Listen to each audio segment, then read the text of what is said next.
नमस्कार साथियों, स्वागत है आपका अपने YouTube channel YK online education में। उम्मीद है आप सब स्वस्थ होंगे। दोस्तों, हम शुक्लोत्तर युगीन समीक्षा को पढ़ रहे थे, जिसमें मैंने कल आपको बताया था जो शुक्लोत्तर युग के जो महत्वपूर्ण समीक्षक थे उनके विषय में।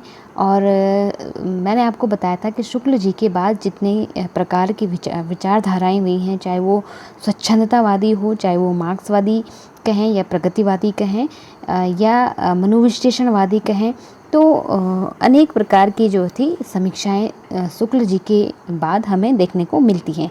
तो उन्हीं के बारे में मैं आज उनकी जो महत्वपूर्ण समीक्षाएं हैं या आलोचनाएं हैं उनके बारे में आपको बताने वाली हूं। तो आप लोग जुड़े रहिए, वीडियो पूरा देखिए और अपने कॉपी पेन लेकर के नोट्स बनाते रहिए।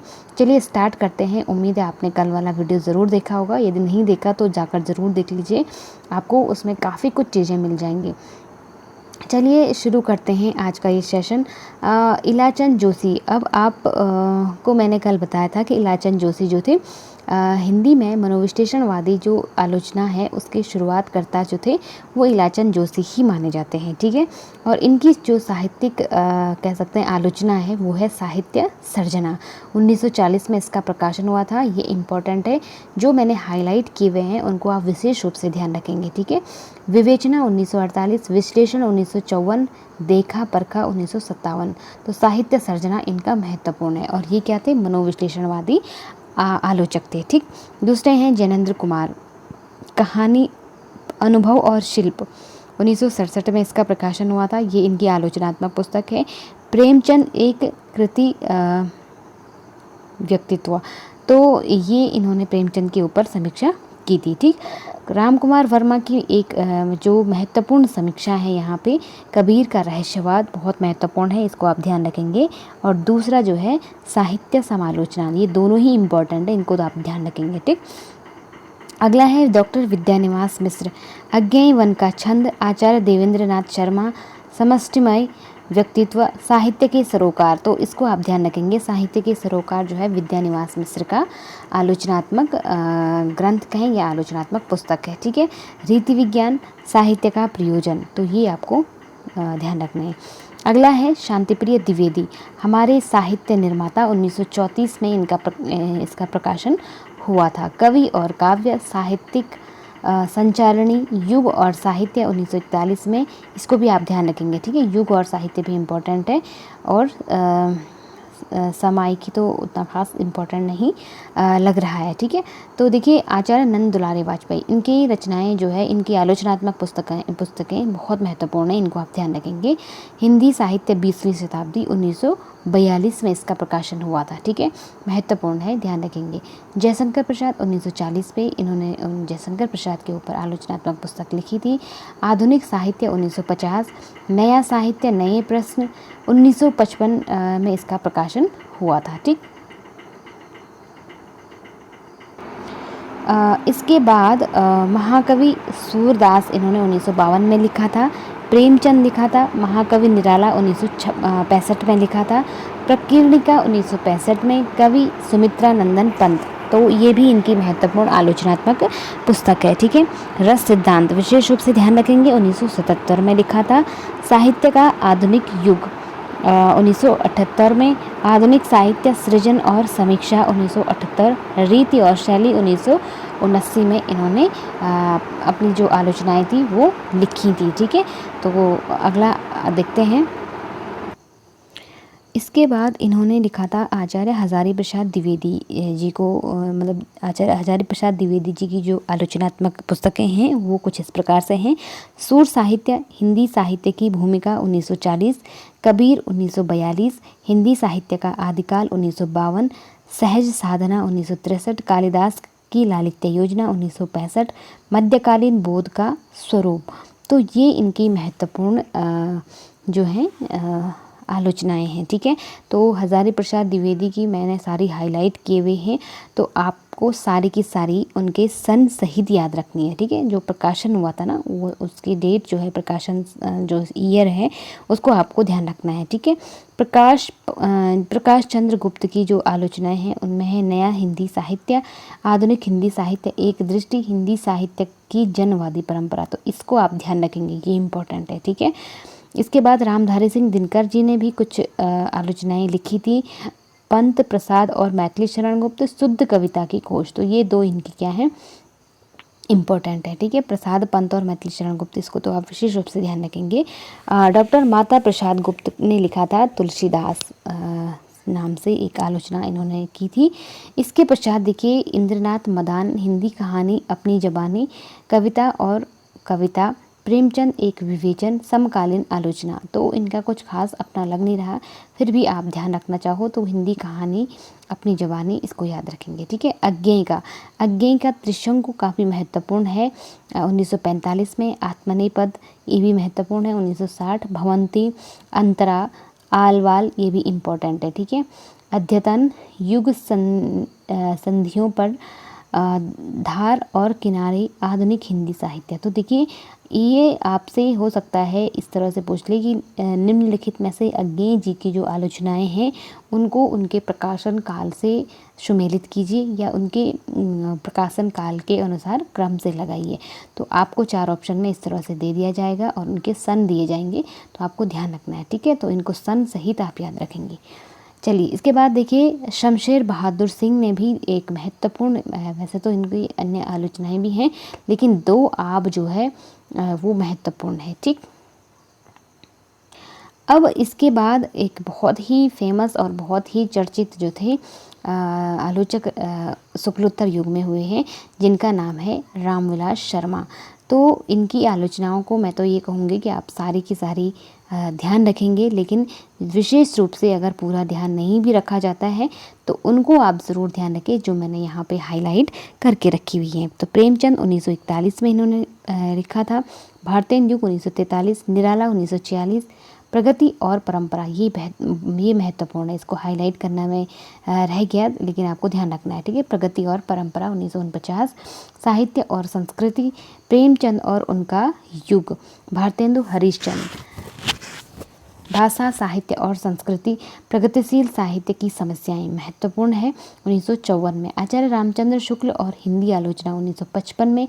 आप देख पा रहे होंगे इन्होंने अधिकतर जो फेमस राइटर रहे हैं या साहित्यकार रहे हैं उनको लेकर के इन्होंने ज़्यादा आलोचनाएं की हैं, ठीक है। जैसे प्रेमचंद, निराला और रामचंद्र शुक्ल, तो ये लोक जीवन और साहित्य, स्वाधीनता और राष्ट्रीय साहित्य, आस्था और सौंदर्य, भाषा और समाज, भारत की भाषा समस्या,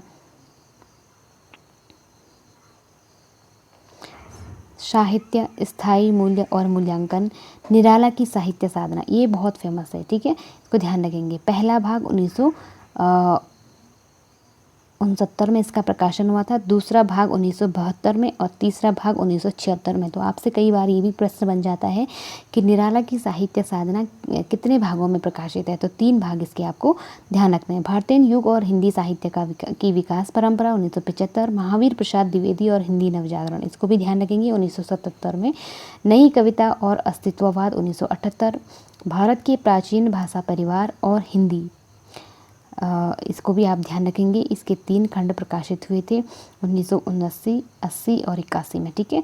परंपरा का मूल्यांकन इम्पोर्टेंट है 1981 में, भाषा युगबोध और कविता 1981, कथा विवेचन और गद्य शिल्प 1982, मार्क्सवाद और प्रगतिशील साहित्य, लोक जागरण और हिंदी साहित्य, हिंदी जाति का साहित्य, ये भी इम्पोर्टेंट है, ठीक है 1986, भारतीय साहित्य के इतिहास की समस्याएं, भारतीय साहित्य की भूमिका, भारतीय संस्कृति और हिंदी प्रदेश 2 खंडों में, भारतीय सौंदर्य बोध और तुलसीदास 2001 में इसका प्रकाशन हुआ था। तो आचार्य रामचंद्र शुक्ल जी रामविलास शर्मा जी जो थे उनकी सारी की सारी आलोचनाएं इम्पोर्टेंट हैं, तो आपको जो मैंने हाईलाइट की हुई है विशेष रूप से उन्हें ध्यान रखेंगे आप, ठीक है। इसके बाद डॉक्टर नगेंद्र काफ़ी महत्वपूर्ण हैं, इनकी भी आलोचनाएं, तो जो मैंने हाईलाइट की हैं उनको आप विशेष रूप से याद रखेंगे, ठीक है। इनकी देखिए सुमित्रा नंदन पंत 1938 में इन्होंने लिखा था। साकेत एक अध्ययन 1939 में, आधुनिक हिंदी नाटक 1940 में, विचार और विवेचन 1944 में, रीति काव्य की भूमिका, ये बहुत महत्वपूर्ण है, ठीक है, 1949 में। और उसके बाद है देव और उनकी कविता, विचार और अनुभूति, आधुनिक हिंदी कविता की प्रमुख प्रवृत्तियाँ, विचार और विश्लेषण, भारतीय काव्यशास्त्र की भूमिका, इम्पोर्टेंट है, 1955 में। अरस्तु का काव्यशास्त्र, काव्य में उदात्त तत्व, अनुसंधान और आलोचना, कामायनी के अध्ययन की समस्याएं, ये भी बहुत महत्वपूर्ण है, ठीक है, 1962 में इसका प्रकाशन हुआ था। रस सिद्धांत 1964 में, आलोचक की आस्था 1966, काव्य बिंब, चेतना के बिंब 1976, आस्था के चरण 1968, नई समीक्षा नए संदर्भ 1970, भारतीय सौंदर्य शास्त्र की भूमिका 1972, शैली विज्ञान, मिथक और साहित्य, साहित्य का समाज शास्त्र, बहुत महत्वपूर्ण है, 1982 में, ठीक है। भारतीय समीक्षा और आचार्य शुक्ल की काव्य दृष्टि, मैथिली शरण गुप्त का काव्य पुनर्मूल्यांकन, प्रसाद और कामायनी मूल्यांकन का प्रश्न। तो जो मैंने इंपॉर्टेंट बताई हैं वो आपको ज़रूर ध्यान रखनी है, ठीक है, डॉक्टर नगेंद्र। और एक चीज़ इनके बारे में, ये रसवादी आलोचक माने जाते हैं, ठीक। इसके बाद जो अगले हमारे आलोचक हैं डॉक्टर देवराज, इनकी एक आलोचना जो है बहुत फेमस है, छायावाद का पतन। अब देखो छायावाद का पतन जब इनकी आलोचना आई तो काफ़ी इस पर मतलब जो है विवाद हो गया था कि ये एक ऐसी रचना है, पतन का क्या मतलब है। तो इस शब्द को लेकर के काफ़ी विवाद हो गया था, लेकिन काफ़ी चर्चित इनकी ये कृति, ये आलोचनात्मक कृति रही है, ठीक है, 1948 में, इसको आप ऐसे ध्यान रखेंगे, ठीक। इसके बाद मुक्ति बोध की आलोचनाओं की बात करें तो कामायनी एक पुनर्विचार 1961 में इसका प्रकाशन हुआ था। एक साहित्यिक की डायरी 1964 में इसका प्रकाशन हुआ था। मुक्तिबोध की नए साहित्य का सौंदर्य शास्त्र 1971। तो 3 आलोचनाएं इनकी काफ़ी फेमस हैं। शिवदान सिंह चौहान प्रगतिवाद, इनकी क्योंकि प्रगतिवाद की शुरुआत इन्हीं शिवदान सिंह चौहान से ही इनकी जो पुस्तक है प्रगतिवाद इसी से मानी जाती है, प्रगतिवादी आलोचक की। ये प्रगतिवादी आलोचक थे बेसिकली, ठीक है, तो आपको ध्यान रखना है। 1964 साहित्य की परख, हिंदी साहित्य के 80 वर्ष, साहित्यानुशीलन, आलोचना के मान, साहित्य की समस्याएं, परिप्रेक्ष्य के का सही करते परिप्रेक्ष्य को सही करते हुए, ठीक है, तो जो हाईलाइटेड हैं वही इनकी इम्पोर्टेंट है, ठीक है। नेमिचंद जैन अधूरे साक्षात्कार, इन्होंने एक आलोचनात्मक लिखी थी, और दूसरी ध्यान रखनी है जनांतिक, ठीक है। गिरिजा कुमार माथुर नई कविता सीमाएं और संभावनाएं, इसको ध्यान रखेंगे आप, गिरिजा कुमार माथुर की। इसके अतिरिक्त जो है डॉक्टर रघुवंश भी जो समकालीन समीक्षक इन्हें कहा जाता है, तो इनकी जो एक आलोचनात्मक पुस्तक है साहित्य का नया परिप्रेक्ष्य हो गया, और कबीर एक नई दृष्टि, जायसी एक नई दृष्टि, तो इनकी ये इम्पोर्टेंट रचनाएं हैं।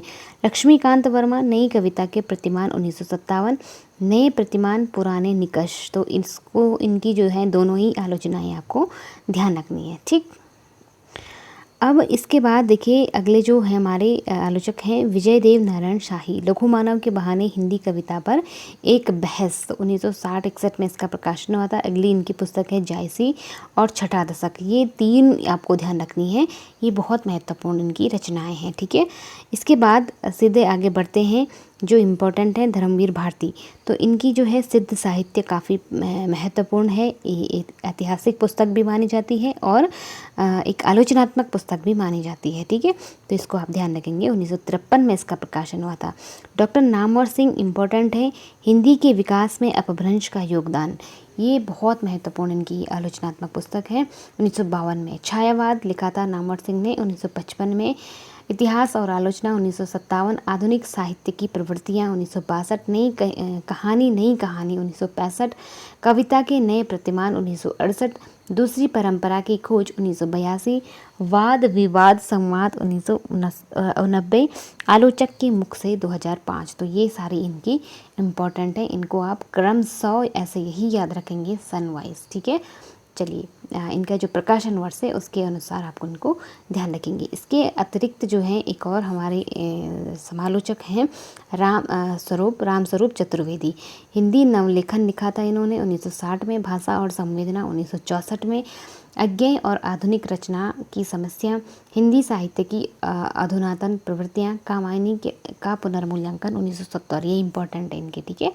इसके बाद इनकी जो इम्पोर्टेंट है वो है हिंदी साहित्य और संवेदना का विकास 1986 में।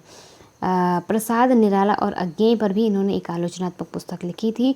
आचार्य रामचंद्र शुक्ल आलोचना का अर्थ और अर्थ की आलोचना 2001 में इसका प्रकाशन हुआ था।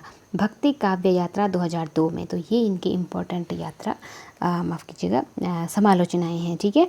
तो दोस्तों ये थे हमारे आलोचक और इनके बारे में मैंने आपको कल बताया था कि कौन किस धारा से संबंधित थे, कौन प्रगतिवादी थे, कौन स्वच्छंदतावादी थे। ये सारी चीज़ें हम समझ चुके हैं कल वाली वीडियो में। उम्मीद है आपने वो वीडियो भी ज़रूर देखी होगी, क्योंकि जब आप वो वीडियो देखेंगे तभी आपको ये वीडियो भी समझ में आएगी, ठीक है।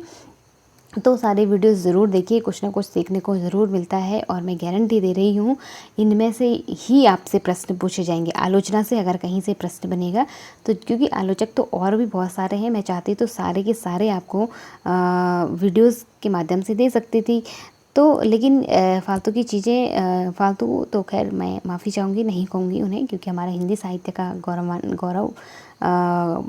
गौरवान्वित एक साहित्य है, तो उसे उन्हें फालतू कहना त्रुटि होगी। तो जो अन्य जो हैं साहित्यकार हैं, आलोचक हैं, लेकिन उनकी आलोचनाएं उतनी फेमस नहीं रही हैं या हमारी एग्ज़ाम की दृष्टि से इतनी इम्पोर्टेंट नहीं है। तो जो इम्पोर्टेंट है हमारे एग्ज़ाम में अक्सर पूछी जाती हैं, मैं उन्हीं को यहाँ पे लेकर आई हूँ। तो आप लोग, इसलिए मैं आपसे कहती हूँ बार बार कि आप लोग ज़रूर देखिए, वीडियो को रिपीट में चलाइए। अगर आपको एक बार का पढ़ा समझ में नहीं आता है तो बाकी चीज़ें तो आप खुद समझदार हैं। तो चलिए आज का वीडियो यहीं पे समाप्त करते हैं। उम्मीद है आपको पसंद आया होगा। यदि पसंद आया थोड़ा सा भी तो एक लाइक ज़रूर कीजिएगा। अपने दोस्तों के साथ शेयर करना बिल्कुल भी ना भूलिए। मिलते हैं अगले सेशन में किसी अगले टॉपिक के साथ। तब तक के लिए आप लोग पढ़ते रहें और अपना और अपनों का ध्यान रखिए। नमस्कार।